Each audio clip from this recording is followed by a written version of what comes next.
I'm going to be reading from this book tonight. It's the American Girl book. It's the Addy series. And this one is A Heart Full of Hope. So we're going to be reading chapter 3 tonight. Chapter 3 is a longer chapter. That's why I'm only going to be reading one chapter tonight. When there's shorter chapters, then I'll read 2.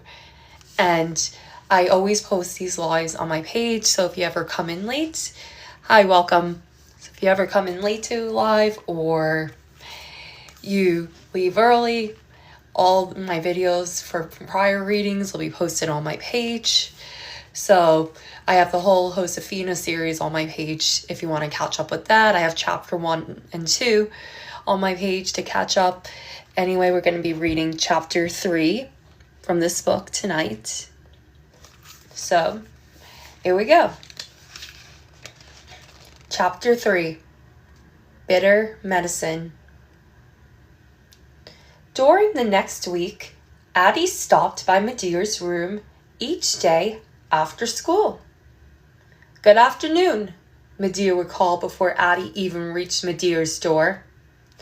Addy usually did her lessons in Medear's room, and then the two of them talked.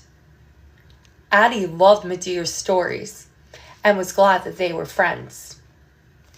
I know you enjoy Medear's company, Mama said one evening after supper, but she's an old woman. Hi, welcome. Reading from this book tonight. I'm reading chapter 3 tonight. The other chapters are on my page if you want to catch up.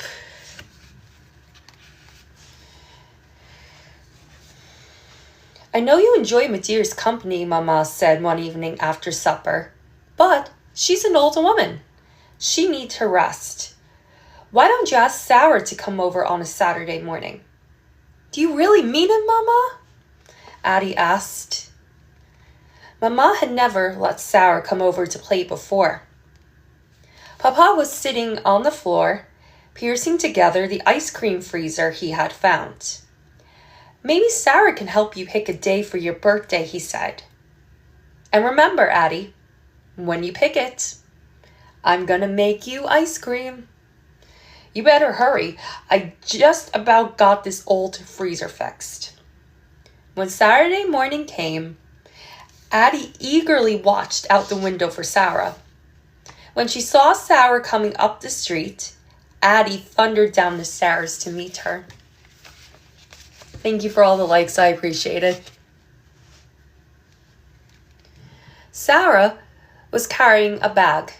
She had a smile on her face. What you got in the sack? Addy asked. Sarah pulled out a coil of rope. I thought we could practice some double dutch. My mama have so many clotheslines from her washing that my papa cut me this extra piece for us to jump with. Sarah wound the middle of the rope around a lamppost. She held the 2 ends in her hands and began twirling. Addy felt a little dizzy as she watched the 2 loops of the rope cross over each other. Again and again, she tried to jump in. But Addy's feet always got tangled in the ropes as soon as she did. Sarah continued to encourage her. That was a good try, Addy. Addy was feeling discouraged when she heard Medear say, Addy, take your time. Watch the ropes, but listen too. Addy looked over to see Medear sitting at the window. Addy introduced Sarah to Medear, who asked Sarah to start the ropes again. Now, listen to these ropes. Medear coached Addy. They're singing out a rhythm. Hear it, Addy? Tip, tap, tip, tap, tip, tap, tip, tap. Jump to that rhythm. You can do it. Addy had never listened to the ropes before. She had only watched them. Now, she rocked back and forth before the twirling ropes, listening, getting her body set to their rhythm. Then, she jumped in. She jumped 4 times before she missed. She had never done so well. You're getting it, Sarah said. That was much better. Addy was excited. Did you see me, my dear? I saw, my dear said. I saw. Sarah started twirling the ropes again. Addy's hands were sweating with anticipation. I can do it. I can do it, she repeated to herself. Addy watched the ropes and listened. Tip, tap, tip, tap, tip, tap, tip, tap. When she was ready, she leaped in between the loops. She was jumping. 8 times in a row. 10, 12. She was losing count. A big smile burst onto Addy's face.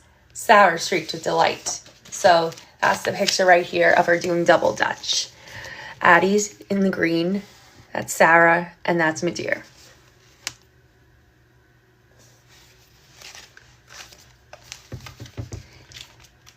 Then the ropes twisted around Addy's feet. Sarah rushed to Addy and gave her a hug. I knew you could do it, Addy. You was great. I can't believe it, Addy said happily. I finally got it. She turned to the window, but Madeir was gone. Addy jumped the rope. Oh, you're welcome. Addy jumped the rope for a while longer, and then Sarah had her turn. When they got tired, they went inside to Madeir's room. Madeir's door was open, but she was not sitting in her usual place by the window. Instead, she was lying down with a wet cloth on her forehead. Sunny was silent. Madeir, you feel all right? Addy asked softly. I was just resting, answered Madeir. I have a terrible headache, and I've run out of medicine. I'll go to the druggist and get you some more, Addy offered. It's only a few blocks from here. Sarah will go with me. If you're sure it wouldn't be any trouble, said Madeir, we'd be glad to go, Addy assured her, taking the blue bottle from the table next to Madeir's bed. We'll be back real quick. Madeir gave Addy 50 cents. Get yourself a treat while you're out getting my medicine, Madeir said, and bring back the change. Addy and Sarah went to the drugstore, but the clerk said he was out of the medicine Madeir needed. The girls left the shop. Now what do we do? Asked Sarah in a worried voice. I know where there's another drugstore. On Pebble Avenue, Addy said. I saw it when I was on the ice wagon with Papa the other day. But Pebble Avenue is miles from here, said Sarah. We can take a streetcar, said Addy. We'll be there in no time. I don't think that's such a good idea, Sarah said. You know colored people can't ride most streetcars. But we got to get Madeir's medicine, Addy insisted. I know which streetcars we can ride. Come on. Addy and Sarah walked 1 block to the avenue. They waited only a few minutes before a streetcar came, pulled by 2 horses. Like the other black riders, Addy and Sarah had to ride on the outside platform. Only white people could ride inside and sit in the seats. As the horses took off, Addy and Sarah held tightly to the railing. From the day Addy had arrived in Philadelphia, she had wanted to ride a streetcar. Now here she was. The horses built up speed, and Addy felt a warm breeze sweeping past her. When the streetcar stopped for more passengers, the white people paid their shares first. Then they moved inside, where there were plenty of seats. The black people who came aboard had to squeeze their way onto the outside platform, which was getting crowded. Addy looked at Sarah, who was worried. Hi, welcome. Reading from this book tonight. We almost there, Addy assured her. The car pulled away so suddenly that the man next to Addy lost his balance and stepped on her foot. The people on the platform were crowded so tightly together now that Addy couldn't feel the breeze as the streetcar gained speed. Addy was relieved when they arrived at their stop and could get off. The drugstore was just a block away from the streetcar stop. When they reached the store, they found a long line of people waiting at the counter. Addy and Sarah went to the end of the line. The girls inched their way forward in line. 10 minutes passed before they were up to the counter. Before Addy could open her mouth to ask for the medicine, a man approached the counter. The clerk ignored Addy and waited on him. "He was next," Sarah whispered to Addy. "I know," Addy said softly. "Maybe he used to waiting on grown folks first. He probably ain't see us. He's gonna wait on us next." When the clerk finished with the man, Addy started to say, "We'd like to get..." Before she could finish her sentence, the clerk walked away to wait on a white girl who had just walked in the door.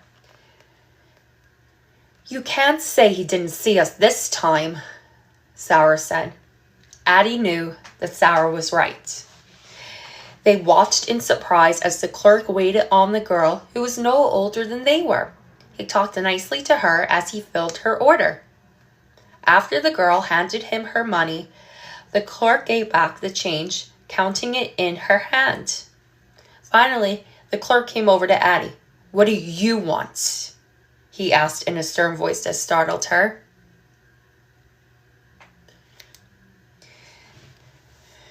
Addy handed him the medicine bottle and asked for another just like it. "Do you have money?" he asked. Addy tried to hand the clerk her money. "Put it on the counter," he demanded. Hi, welcome. Reading from this book tonight.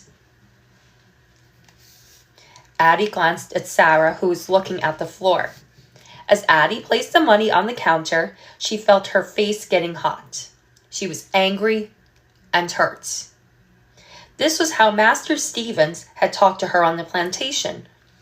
After Addy put the money on the counter, the clerk took it and got the medicine. Instead of handing Addy her change, he slapped it down on the counter without saying a word. Addy picked up the medicine and change, and the girls left the shop. "That man treated us so bad," Addy said once they were back out on the sidewalk. "Because we colored," Sarah added. "Some white folks think they're better than us. But that's not right."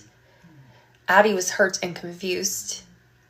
"No, it ain't," agreed Sarah. "Things ain't always right." When they got back to the streetcar stop, a large crowd was waiting impatiently. The first streetcar that came along was packed. It didn't even stop, and some of the people waiting on the corner began to grumble. "We gotta get on this next one," Addy said anxiously. "But Dear's waiting for her medicine."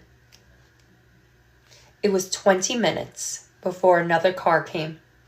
It stopped, and Addy, Sarah, and the rest of the black passengers got on, crowding the platform. Hi, welcome. Reading from this book tonight. As the streetcar pulled out, they were packed so closely that Addy didn't have to hold on to the railing. She held tightly to the bottle of medicine. At the next stop, the conductor yelled out, "White passengers only!" A white man made his way through the crowd and got on. He pushed through the black passengers on the platform and sat down in one of the empty seats inside. "That's not fair," a black man in overalls called up from the street. "We've been waiting for a car for an hour." A woman standing near the man added, "There's plenty of room if you let us ride inside." "I don't make the rules," the conductor replied. "You have to wait for the next car." "We won't wait," the black man in the overalls yelled. He and some of the other people who had been waiting pushed their way onto the car. The conductor's voice boomed, "Get off this car." Hi, welcome. Reading from this tonight. Addy felt her heart beating fast. She looked for Sarah, but couldn't see her. The conductor was pushing through the passengers toward the people who had gone on the streetcar. Some of them jumped off, but the man in the overalls didn't. be held onto the railing. When the conductor reached him, he grabbed the man by the straps of his overalls and pulled at him until the man lost his grip and fell onto the street. Then the conductor turned to the black people on the platform. "Now, all you colored people, out," he bellowed. His face was red with fury. "Every last one of you." "We already paid our fare," one woman protested. "I don't care," he screamed. "I'll call the police if every last one of you doesn't get off right now." Addy fell pushing from all sides. A sharp elbow hit her shoulder. Someone trampled over her feet. Addy was caught up in the crowd and, before she knew it, she was swept right off the platform. She fell to the ground, ripping a hole in her stocking and scraping her knee.